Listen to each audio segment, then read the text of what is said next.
We're in 1 Kings chapter 2,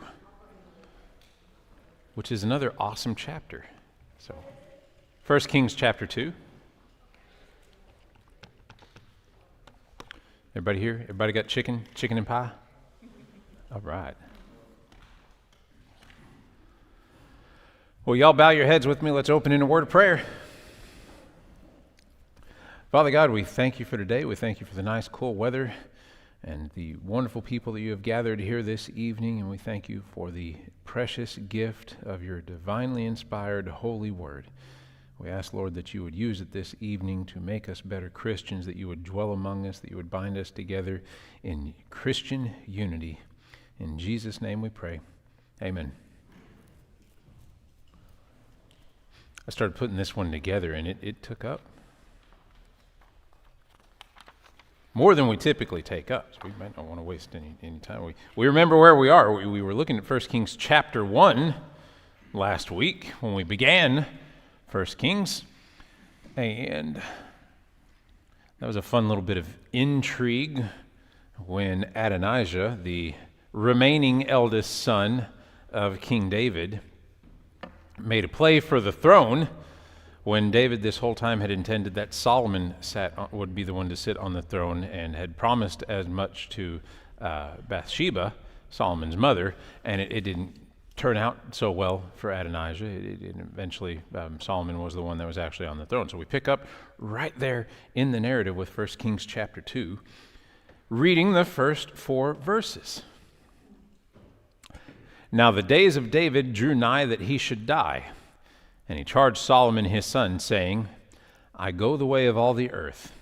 Be thou strong, therefore, and show thyself a man, and keep the charges of the Lord thy God, to walk in his ways, to keep his statutes and his commandments and his judgments and his testimonies, as it is written in the law of Moses, that thou mayest prosper in all that thou doest, and whithersoever thou turnest thyself. That the Lord may continue his word which he spake concerning me, saying, If thy children take heed to their way, to walk before me in truth with all their heart and with all their soul, there shall not fail thee, said he, a man on the throne of Israel. So David senses that the end is very near, and he has fulfilled his promise to Bathsheba. Solomon is on the throne, and more than that, he seems like a good pick. David does what we've seen Abraham do, and we've seen Jacob do as well. He summons his son to his bedside, and he starts giving him some parting words of wisdom and a couple final instructions here that we're going to get into. He says, I go the way of all the earth, which is the same words spoken by Joshua in Joshua 23:14, very similar as well to what Job says. He says, I go the way whence I shall not return. So it is almost a formal declaration that he's making there. He's saying, like, it is time for me to pass on and to gather you to my bedside so that I can tell you. He's saying, Solomon, I've had a special life. I'm not special, but I've had a special life, and I'm dying just like everyone on this earth dies, and just like you are going to die someday. So be strong and show yourself to be a man. Now, how is he supposed to do that in David's estimation? He says, be a man by walking in the ways of the Lord thy God. Keep his statutes and his commandments and his judgments and his testimony. That is, in David's eyes, the true measure of a man.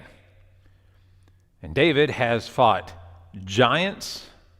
He has surrounded himself with the greatest, most outlandish warriors picked from all of the nation of Israel and the nation of the Philistines. He's got numerous wives and concubines, but all of that machismo, I think that's the proper word for it, right? All of that, no? Well, that doesn't make it the improper word, Linda. I couldn't agree with you. You said right. Okay. We might need to say another prayer. The machismo. Machismo is it is a condensed essence of being macho, of masculinity.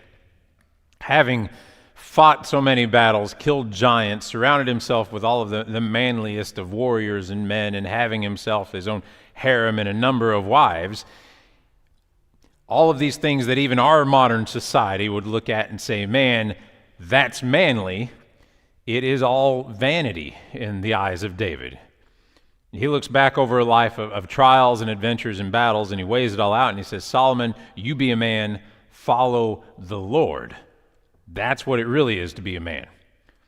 And then he says, if you do that, you will prosper in whatever you do, and God will keep up his end of the bargain, that if we walk before the Lord in truth, there will always be someone in the line of David to sit on the throne. And that's a promise that God did keep. For as long as the kingdom of Judah existed, the line of David were kings. Verses 5 through 7. Moreover, thou knowest also what Joab the son of Zeruiah did to me, and what he did to the two captains of the host of Israel, and to Abner the son of Ner, and unto Amasa the son of Jether, whom he slew, and shed the blood of war in peace, and put the blood of war upon his girdle that was about his loins, and in his shoes that were on his feet.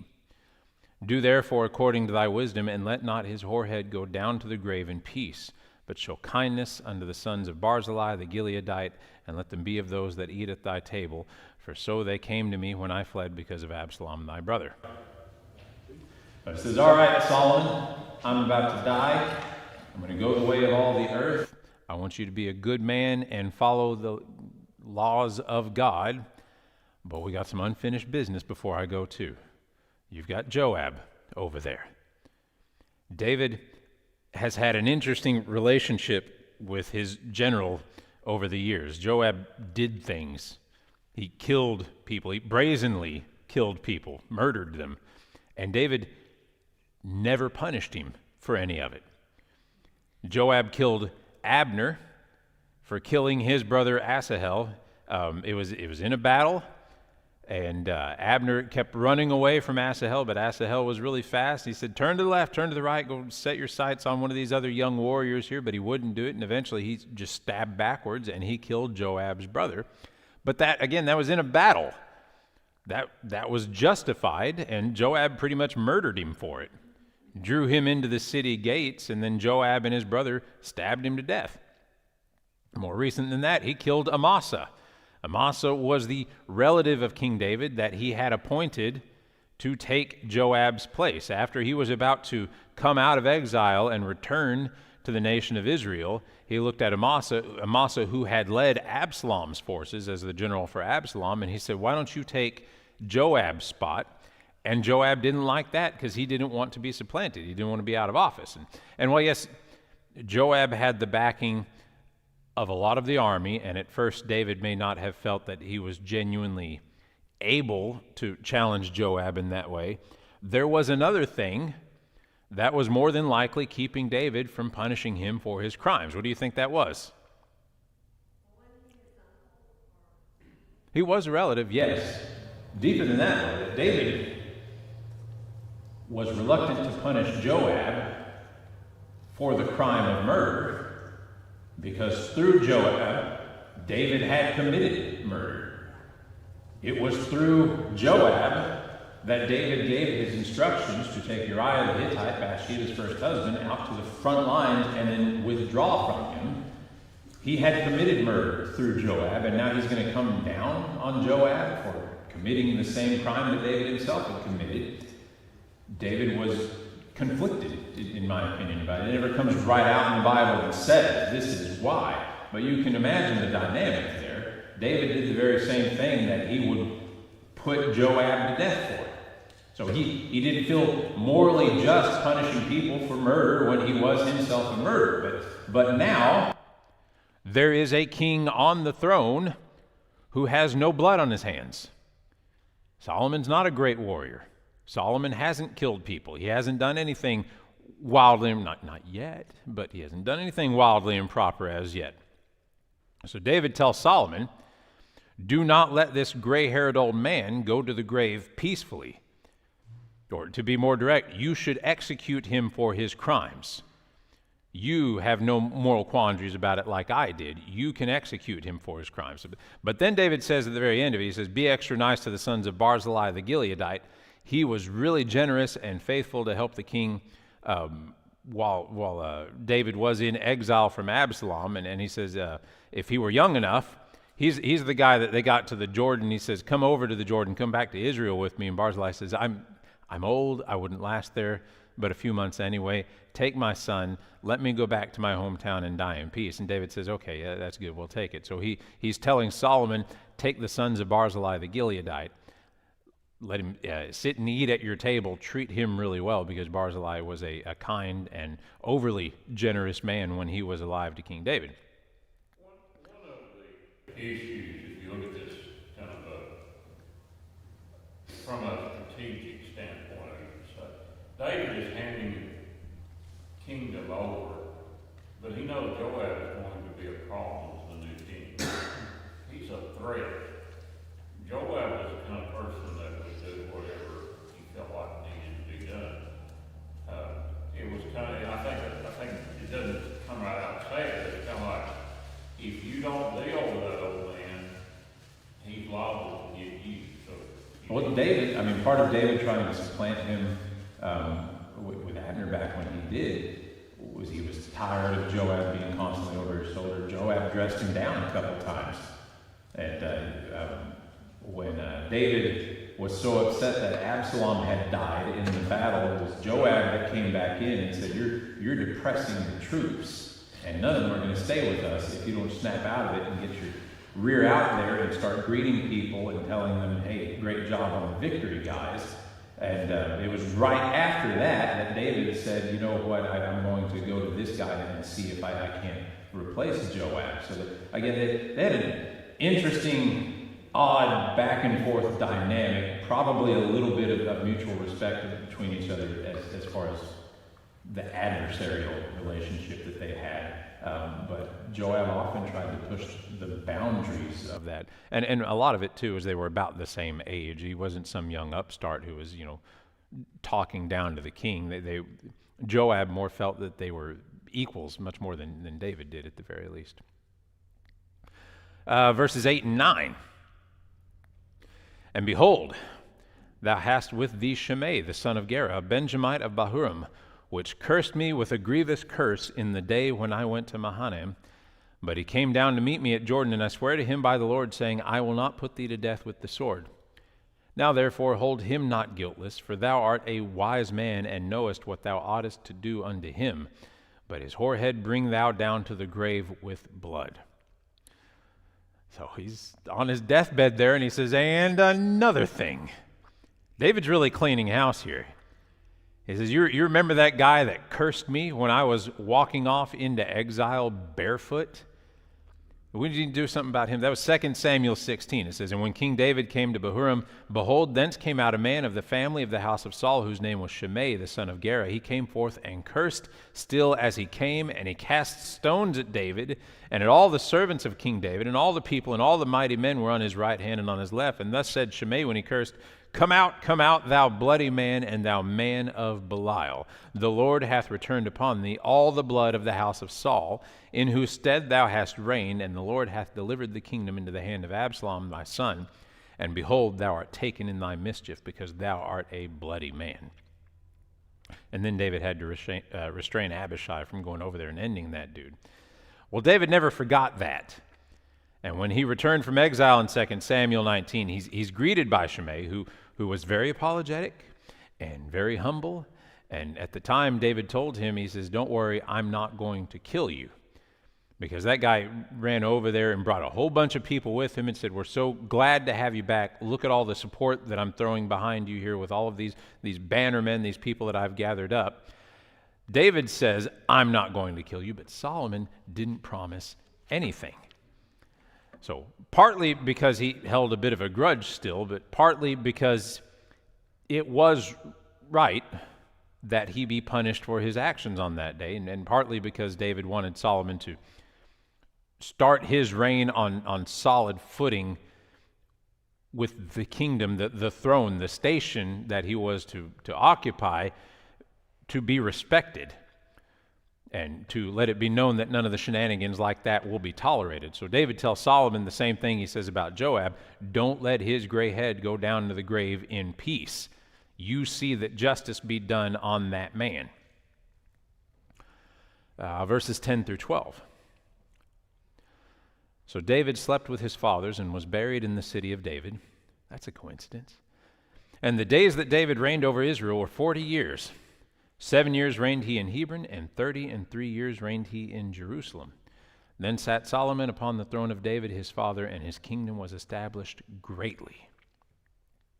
So David dies. He's buried in the city of David, which is the stronghold of Zion. You remember in Jerusalem there is an elevated part that is considered the stronghold of Zion. It's where the Jebusites were held out for so long, and it's why they were never, when the Israelites did conquer and split up Canaan, they never chased the Jebusites out of Jerusalem because they were in an elevated stronghold. David, in his entire reign, reigned for 40 years altogether. He was in Hebron as a king over Judah, while another king, you remember, was consolidating the power of the other tribes of Israel around him. And then when that king was killed, David reigned over all Israel for another 33 years. So 7 years in Hebron over just Hebron, just Judah, and then 33 years over all of it, minus that little gap where he was chased out of his town by his own son for a few months, and then he came back after Absalom was killed. And Solomon began to reign, and his kingdom was established greatly. And we will get to see just how greatly as these two books unfold, but greatly, if anything, is underselling it. Verses 13 through 18. Does it smell like something's burning? Do you smell that? Is it a plate? Okay. All right, I'm looking for smoke. I don't see any smoke back there. I think we're all right. It's toast. Verses 13 through 18. And Adonijah, the son of Haggith, came to Bathsheba, the mother of Solomon, and she said, Comest thou peaceably? And he said, Peaceably. He said, Moreover, I have somewhat to say unto thee. And she said, Say on. And he said, Thou knowest that the kingdom was mine, and that all Israel set their faces on me, that I should reign. Howbeit the kingdom is turned about, and has become my brother's, for it was him from the Lord. And now I ask one petition of thee, deny me not. And she said unto him, Say on. And he said, Speak, I pray thee, unto Solomon the king, for he will not say thee nay, that he give me Abishag the Shunammite to wife. And Bathsheba said, Well, I will speak for thee unto the king. So here comes Adonijah, the boy who would be king, who took his shot, gathered some people together, went out, was not anointed, didn't blast the trumpets, but got a priest, got a general, got a little bit of a backing, went out and had a feast, and had everybody start proclaiming everything, but as soon as he got back to David, he sorted things out. Here comes Adonijah. And verse 13 is hilarious to me, because given what he tried to do just a few months ago, mind you, David is thought to have lived for about 6 months after installing Solomon as the king, and then he died here. So just a little while ago, not so long ago that it's not out of memory. As soon as he announced and he enters in to see Bathsheba, what's her first question? She says, You good? You going to start something? And he says, No, I have come peaceably. She goes, Okay, all right, fine, yeah, have a seat then, as long as it's peaceably. What's up? This has to be a super awkward interaction. Like super weird, because, and I won't pretend to know about the drama within the family dynamic of a polygamist unit. Thank you, Lord. I don't know anything about that. But I can imagine if the son of one of the other wives comes in to talk to you after he has tried to take the throne from your son, there's going to be a lot of feelings in that room, It's going to be a little awkward. She's one wife, his mother was another wife, and he tried to take the throne from her son. So she's every right to look at him whenever he walks in the room and say, Are you coming here peaceably? And then Adonijah, the way he frames the situation is so odd to me. He says, You know the kingdom was mine, And by that, he means just by birthright, just by virtue of him being the oldest living heir. He says, you know it was mine, and you know all Israel was excited for me to reign. And that's a complete exaggeration because he had limited support. And when Solomon was announced as king, it said that they were cheering so loud that it was almost breaking the earth in Jerusalem there. So it was obviously a lot more people for Solomon than were for Adonijah, but he's painting a rosy picture of this. And then he says, all that aside, I don't have the kingdom, Solomon does, and it's by God's will that he now rules. So he's showing like a tinge of humility here, like barely any, but it is there. He's saying, okay, even though it really was going to be mine, I understand that God gave it to my brother. So there's a little bit of recognition that the hand of God in the house of David leading Solomon properly towards the throne. But then he tells Bathsheba, all of that aside, I've got one favor to ask you. Deny me not. And that's an odd thing to add because that would typically be the plea of somebody saying, you owe me. Like there is an imbalance here. You owe me something, and I'm calling in that favor. Deny me not, and we'll consider the matter closed. Don't turn me away, because if you do with you owing me, it would disgrace me. And if anything, he owes her for the way that he has treated her son. And either out of curiosity or maybe even a genuine wish to help, maybe Bathsheba really just is that nice a woman. She says, go ahead and ask. And what does he want? He wants Bathsheba to go to Solomon, the king, and ask if Adonijah can be given Abishag as a wife. And who's Abishag?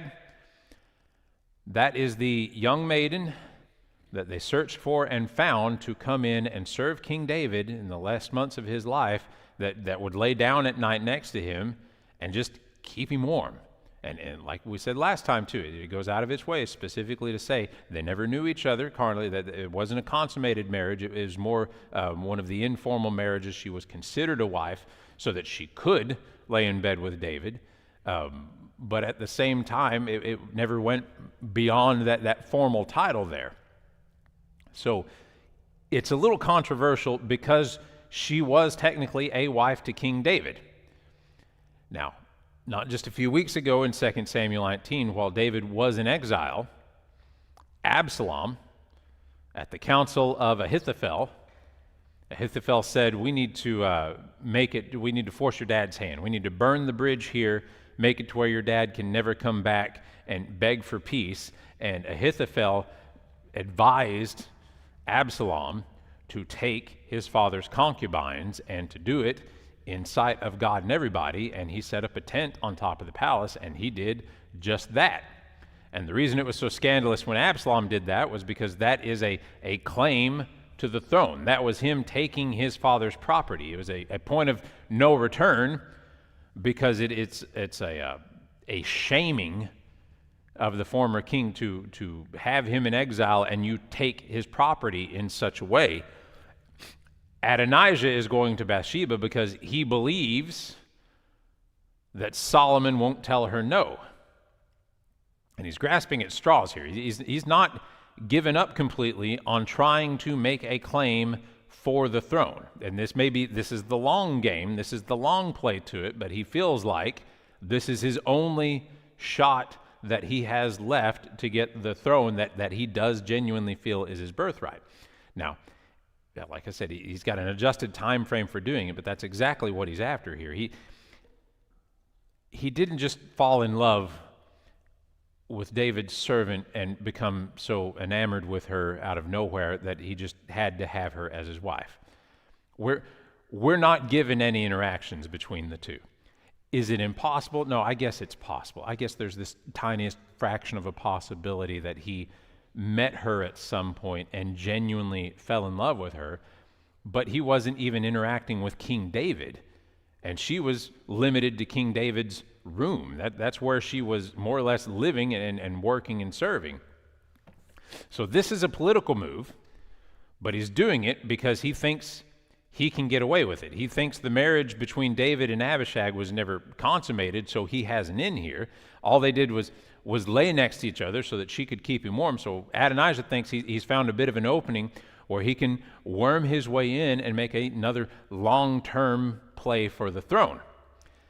What's crazy is that Bathsheba, who has been borne the brunt of political deceit and political maneuvering, who's been the linchpin, on the wrong end of it, she's still a little naive, apparently. She doesn't seem to suspect his true intention. She knew enough to ask him if he was peaceful when he showed up calling on her, but for whatever reason, she doesn't suspect his true intentions now, because if she did, she would have flatly said no. But she's looking at this like it's a couple young kids who are about to spread their wings, against the winds of the world and take flight. So she says, well, I will speak unto the king. So she's got the situation all wrong. Verses 19 through 25. Bathsheba therefore went unto King Solomon to speak unto him for Adonijah. And the king rose up to meet her, and bowed himself unto her, and sat down on his throne, and caused a seat to be set for the king's mother, and she sat on his right hand. Then she said, I desire one small petition of thee. I pray thee, say me not nay. And the king said unto her, Ask on, my mother, for I will not say thee nay. And she said, Let Abishag the Shunammite be given to Adonijah thy brother to wife. And King Solomon answered and said unto his mother, And why dost thou ask Abishag the Shunammite for Adonijah? Ask for him the kingdom also, for he is mine elder brother, even for him and for Abiathar the priest and for Joab the son of Zeruiah. Then King Solomon sware by the Lord, saying, God do so to me, and more also, if Adonijah have not spoken this word against his own life. Now therefore, as the Lord liveth, which hath established me and set me on the throne of David my father, and who hath made me an house, as he promised, Adonijah shall be put to death this day. And King Solomon sent by the hand of Benaiah the son of Jehoiada, and he fell upon him that he died. So Bathsheba agrees to petition King Solomon on Adonijah's behalf. And though he was king, and this is a touching moment here, though he is king and he has all manner of rights and dignities and respect that are afforded to his office as king, when he hears that his mother has come to pay him a visit, Solomon rises up to meet her, bows himself to his mother, shows the due respect to her as a parent, and then he returns to his throne, and then he tells his servants, you bring a seat, sit it right here at my right-hand side for my mother, because she's going to be sitting with me for a while. And I don't know, what she intends to do. Maybe we're going to get a bit more adjudication on some issues or something like that. I don't have any idea. But he gets her a chair, and she sat down at his right hand, which is the place of greatest honor, the best place that could be bestowed on an individual. And everything looking great, and then she just ruins it. She says, much what Adonijah said, I have one small request. Please don't tell me no, lest you shame me. Do not say me nay. So Solomon, after hearing that this woman that he's has so elevated, sitting at his right hand, has a request, he looks at her and he says, you ask away, I'm not going to tell you no. So she asks boldly, and apparently not thinking there was anything wrong with what she was asking, because she doesn't just tiptoe into it. Maybe this one request for a wife that was never taken might soothe the relationship between the two sons in the family here. The one that sought to supplant the other, but one is obviously in power now, so maybe she's thinking it's a way to smooth over the drama in the family. She says, let Abishag the Shunammite be given to Adonijah thy brother as a wife. Well, Solomon doesn't like this request one bit. And you can hear the emotion and almost the sarcasm in his words when he replies to his mother, because Solomon he's already seen how sly Adonijah is. And Abishag, who spent all her time at the side of King David, is, again, more than likely not someone that Adonijah has had a whole bunch of interaction with. The possibility that they met and formed some organic, loving relationship is possible, but only so very slightly. It's much more probable that Adonijah is seeing her as another step towards his legitimacy, towards taking the throne from his brother Solomon. So Solomon looks at his mom and he says, why stop there? Why not ask for the kingdom? Because that's what he wants. Ask for the kingdom for him, ask for it for Abiathar, let's give it to Joab too. Let's cut through all the steps in the middle here. Let's just give him the kingdom, because that's what he's after. And Solomon, and this is, again, this is the second time here, even before Solomon is gifted divinely with the wisdom that he's so famous for, he shows sparks of a great bit of wisdom even prior to being gifted it by God. I would say, and we'll get there but it takes a great deal of wisdom to look at God and say, above all, I would like the wisdom in order to rule your people well. So he's no spring chicken here. He can see the situation for what it is. And Solomon says, God do so to me and more also, if Adonijah have not spoken this word against his own life. Now the first part of that is, it's a common expression for swearing. He's just saying, I swear this man has doomed himself with his request. It's not on me. I swear he's done it. And it's hard for me to blame Solomon in this, because I don't think we're even there yet.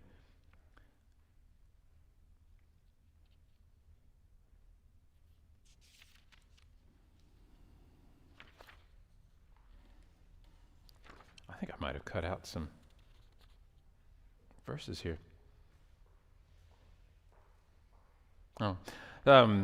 Adonijah knew this was a high-risk, high-reward scenario. Yeah. He knew this might go the wrong way, because he's seen how that kind of thing goes the wrong way with Absalom now. So he's weighing it out, but even still, it's his last vague attempt to try to get the throne. So he goes ahead and he pulls the trigger, and Solomon gives the judgment against Adonijah here kind of a divine backing, because the Lord has established him on the throne, and God do so to me and more also, if this man is not dead. The Lord has put him, he's prospering him, given him the kingdom, and Adonijah is trying to negate the will of God, essentially, so his time is up. And Solomon called Benaiah. Benaiah, we remember, he was under King David. He was the captain of the royal guard under King David, the royal guard being the Philistine elite soldiers that he had gathered up over the years of fighting. He calls up Benaiah and he says, you go and you kill this guy, and he did. Boom. And it seems like there'd be more to the story there, but maybe he wasn't that hard to find. He had only talked to Bathsheba at that point, so maybe he had no indication that his request was denied. He may not have been, in hiding or anything like that. And I would also think as well, I imagine he knew exactly what the answer was as soon as he saw Benaiah at his door. Someone like Benaiah would only visit him for one reason after making that request, and it's not to escort him to the royal wedding procession or something like that. All of a sudden, the captain of the king's royal guard is knocking on your door. So he probably saw it coming at that point. Verses. I think it's telling us there are some people testing the new king. How much grit is he weak? Is he a strong king? Is he weak? What have you? And Solomon is pretty much letting everybody know, I'm not a pushover by any means. Well, it makes you wonder if, given this, if he would have dealt with Joab, if he would have dealt with some of these people on his own without David telling him on his deathbed to do it. As wise as he does appear to be, he might have assessed the situation pretty well within the first few months of his reign and thought, you know what, I've got to find a way to get rid of these guys. David telling him to do it gives him a nice scapegoat of sorts, but even outside of that, my father was afflicted. So Solomon thrust out Abiathar from being priest unto the Lord, that he might fulfill the word of the Lord which he spake concerning the house of Eli in Shiloh. So hot on the heels of Adonijah's execution, Solomon sends for Abiathar the priest. That's the priest who threw in his lot behind Adonijah, because there were two priests at the time. They were in a two-priest system. He also would not have been hard to find, because he would have been just about his priestly duties. And I hope he enjoyed those priestly duties while he had them, because Solomon pulls him into the throne room there and he says, you are fired, sir. Now, Abiathar apparently had a little bit of land in the city of Anathoth, which is a Benjamite city. Solomon told him, "You're out of the palace. I can't trust you. I'm cleaning house. You are worthy of being put to death, but I'm not going to put you to death, not because of your character, not because you are a good man, and that's my estimation of you, but because you had a very long relationship with my father. You guys went through a whole lot. So out of respect to him, I am going to spare you." Then verse 27 mentions that this was all done in accordance with the word of God, which was spoken to Eli in Shiloh. And I don't imagine anybody just off the cuff remembers what he's talking about there. But in 1 Samuel chapter 2, when Eli's two sons, Hophni and Phinehas, were taking advantage of the people of Israel, they were sleeping with the servants that worked in the temple. They were taking the choice pieces of meat from the pots with their special pronged fork and kind of pillaging the sacrifices that people were bringing in.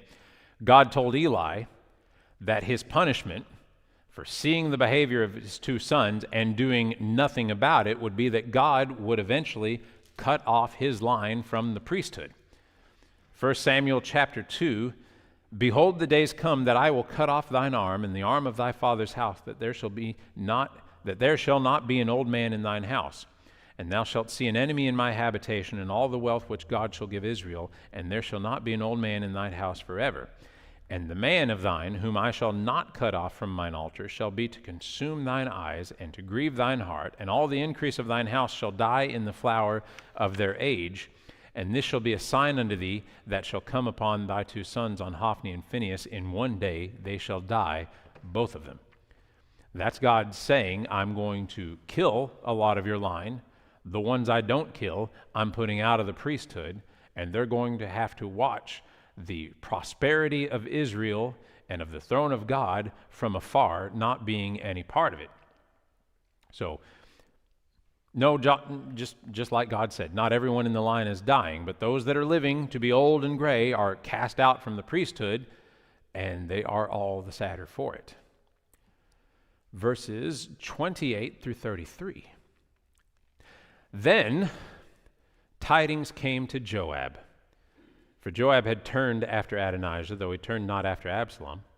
And Joab fled into the tabernacle of the Lord and caught hold on the horns of the altar.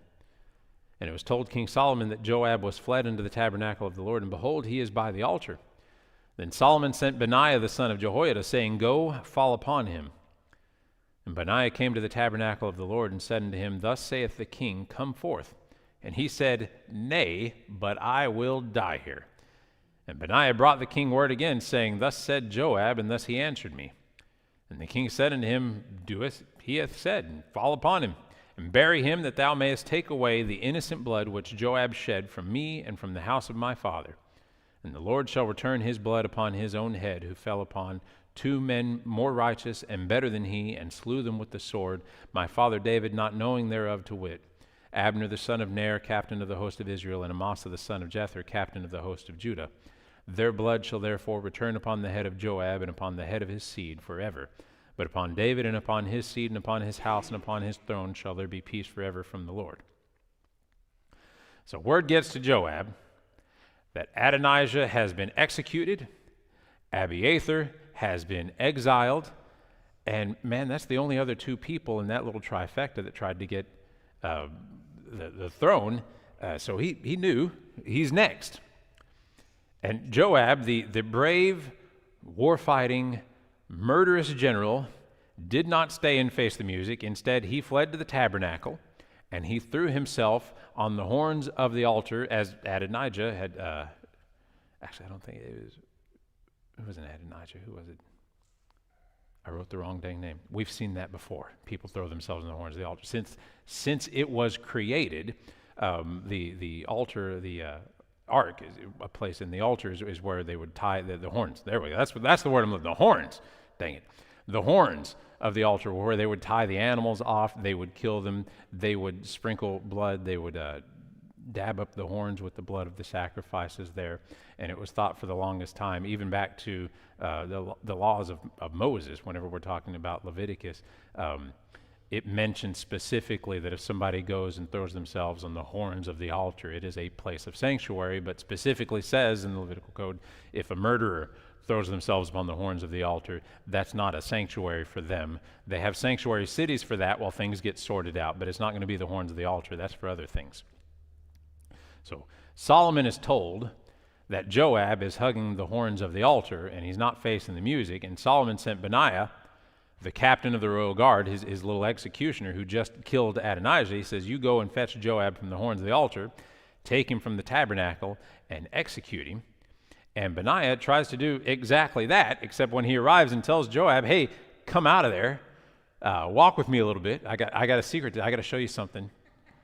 Just right out here. Joab says, nope, I'm staying right here. If you're going to kill me, you're going to do it right here in the tabernacle. And Benaiah is reluctant to do that. That's a step that just a bit too far. So he wants to go back to King Solomon, make sure that's what he wants done.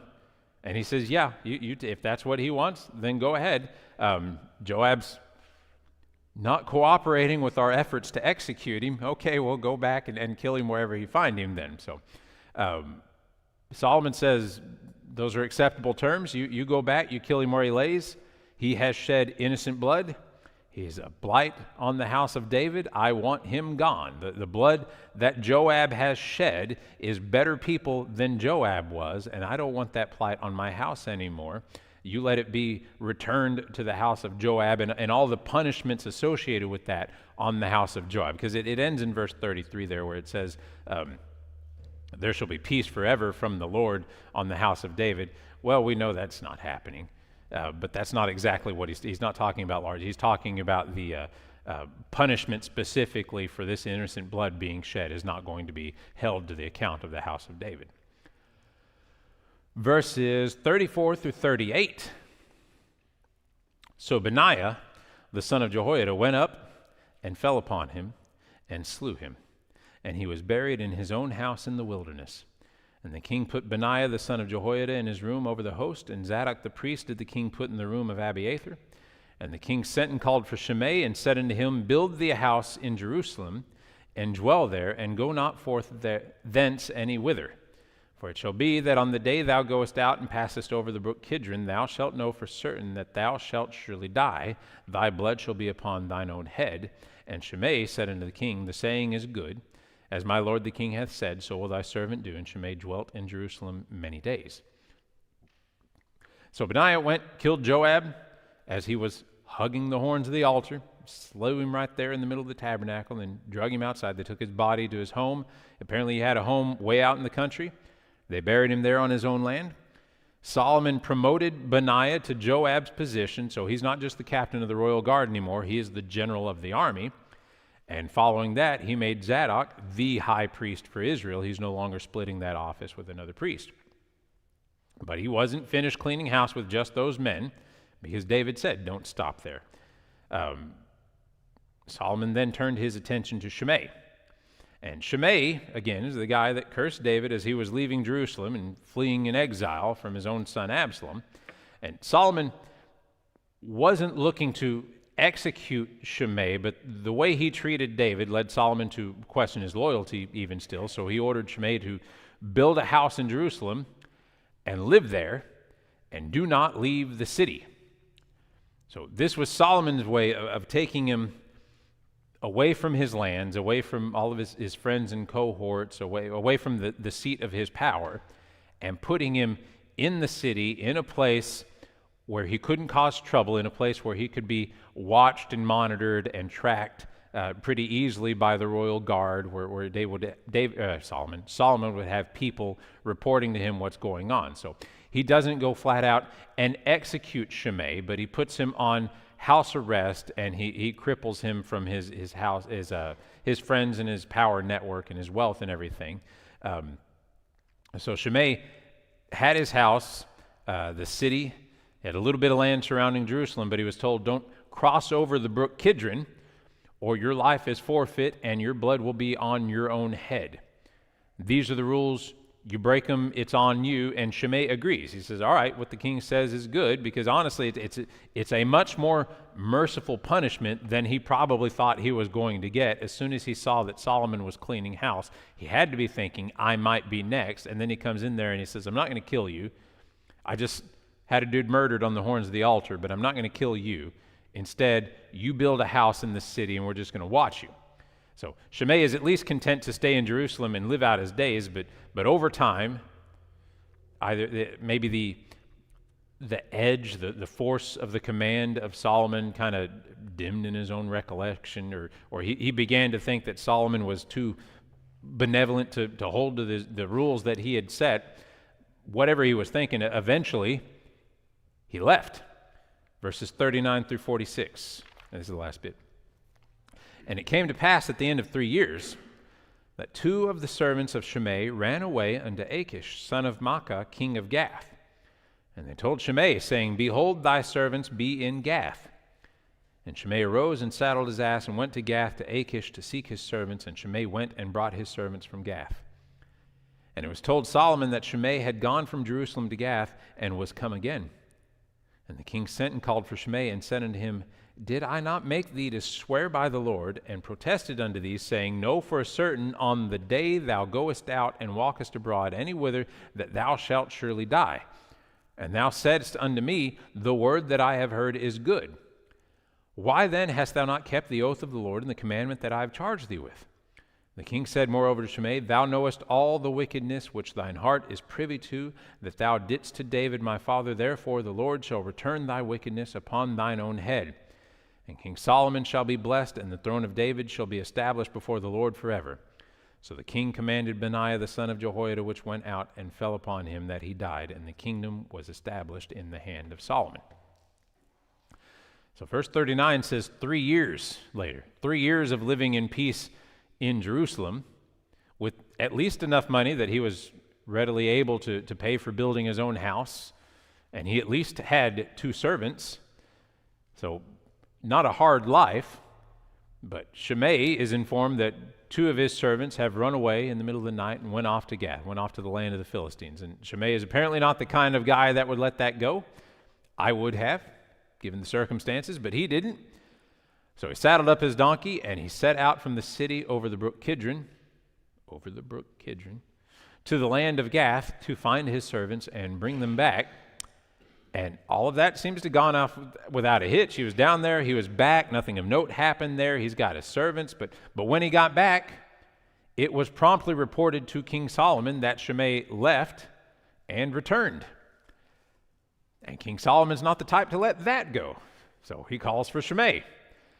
And he says, Man, I thought we had an understanding. Didn't I make you swear by the Lord? So it's a bit more intense than was previously described there, because previously he just said, hey, this is the deal. And he says, yeah, but now we found out that Solomon made him swear by the Lord that he was going to stay in the city. And he said, I told you, the day you leave, you shalt surely die. And notice the way that's worded, it's not specific to on the day that you leave, you will die. It's not temporal like that. It's a recognition that his life is condemned at that point. At the point you cross the brook Kidron, your life is forfeit. Not to a specific day, but just the fact that it's forfeit. It's very similar to the way the fall of Adam and Eve is worded, and a lot of people out there, the complainers, the arguers, the debaters say that, oh, well, when they ate the fruit, they didn't die.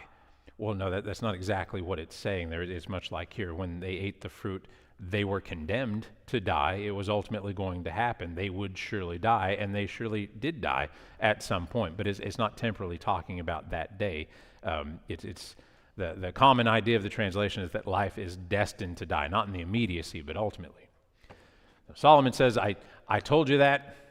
I made you swear. You agreed to it. You said it was a good deal given what you had done. Why didn't you keep that oath? You are a wicked man. You have been in the past, and you continue to be. You did evil in the time of my father David, and you still do evil. So now the Lord is going to return that wickedness on your head. So Solomon commanded Benaiah, his new general now, to go, and he's still doing the grunt work, but the general goes out and he executes the sentence on this guy, the sentence that Shimei brought on himself knowingly. And then with all of his enemies public and all of his enemies secret, all of them dealt with, the kingdom of Solomon was indeed well established and well on its way to prosperity. And that ends 1 Kings chapter 2. Whoa, and that, yeah, that's a good bit. These are long chapters. But that's good. I like that. Kind of reminded me of the scene in Godfather after the old man had died and Michael Corleone is going to take over. He killed everybody, basically all of them. Yeah. Settled all of his scores. I don't know if the writer of that movie is reading some of this for inspiration. It'd be hard not to draw a little inspiration from the Bible and just about anything you write. What narrative doesn't have aspects of some of this? And denial was, without question, his hitman. Yeah, no, He was the guy. that's the Luca Brasi. Somebody